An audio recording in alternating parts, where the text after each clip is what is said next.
Get the best celeb exclusives and video house tours to your inbox every evening with our daily newsletter. Button text sign up. Content id 18,962,934. Newsletter image https i2-prod.ok.co.uk/ incoming / article 224979889.s/ binary / 1_query.jpg, endpoint URL https, communicator-proxy.tm-awx.com / opi / publications / ok / subscriptions / profile default is pure 360 newsletter false sign up / form. It's the bombshell book that said now everything is out in the open. It may allow people to move on and leave some of these things in the past, says the royal expert, from revealing the reasons why he believes and had to leave the royal family to claims that a senior royal called Meghan a showgirl.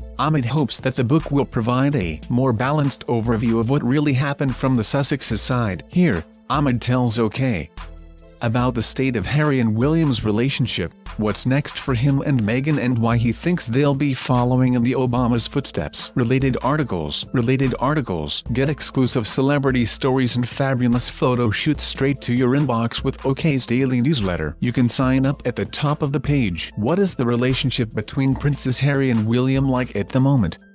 In my opinion, their relationship hasn't progressed since we left it at the Commonwealth Service in March, but their father was ill with coronavirus and they have had conversations with each other. There certainly isn't a wall of silence, but how long it will be before they're in the same room together joshing around, I'd imagine it will be some time, because I believe there's a lot of hurt on both sides. But regardless of what's happened, the core of their relationship hasn't been rocked. That bond of brotherhood is unbreakable to Harry, so there's hope. Some people I've spoken to have said that now the stuff from the book is out there, it could be a catalyst for change. It's a more balanced overview and allows people to move on and leave some of these things in the past. In my opinion, time will need to do its thing with the relationship between the Sussexes and the Cambridges, but they don't want Archie to suffer because of this. What do you make of the claims the biography upset Kate? I find that report hard to believe, because Meghan has already been painted in a bad light when it comes to her relationship with Kate. She was accused of making Kate cry, and we never saw a reaction from the Cambridges or Kensington Palace about that story. So I can't imagine Kate is suddenly very sensitive to what's being said about her relationship with Meghan when I don't believe it mattered in the past. Plus, in her defense, I think Kate is one of those rare few who can switch off from what's happening in the media, and she doesn't have a relationship with social media. Was there ever a time when Meghan thought about walking away from Harry and royal life? No. When she said to a friend that she gave up her life for the family, that's really who she is. I think once Meghan is committed to something, there is no turning back. And if Harry had said, "We're sticking it out for another year," then Meghan would have definitely ridden it out longer if he'd wanted to. I believe Harry very much drove the decision. I would say she gave him the confidence to see that decision through. Now they're stronger than ever because of what they've experienced. I think their love for each other grows the more they take on. The statement from Harry early on about the sexism and racism Meghan was being subjected to was the thing Meghan needed to see at that stage to know it was worth sticking out. I think if Harry had showed fear at taking on the media, I'd have argued that it may not have lasted. It claims in the book that Her Majesty the Queen has said the door is always open for them. Can you see them ever returning to royal life?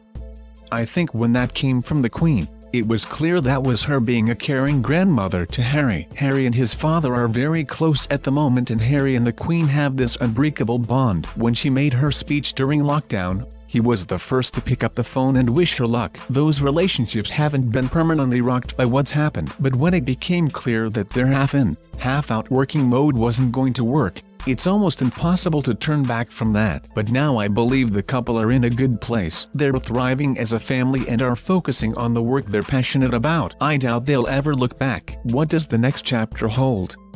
For a couple entering a new chapter, coronavirus has forced them to put the brakes on. I would imagine it wouldn't have felt encouraging at first, because I think they were so ready to hit the ground running and prove to everybody that they had what it takes to make this work. But it's been the perfect moment for reflection. I think now when we do see them step back into the public eye, we'll see a much stronger, more polished version of the couple, ready to take on all the challenges that they still have, but with clear messaging about the work they plan to do, whether it's commercial or philanthropic. The work they do will always tie in with those areas of social impact that they're interested in. I don't think anyone truly knows the exact date our duo will launch, but right now I think we're looking at the beginning of next year.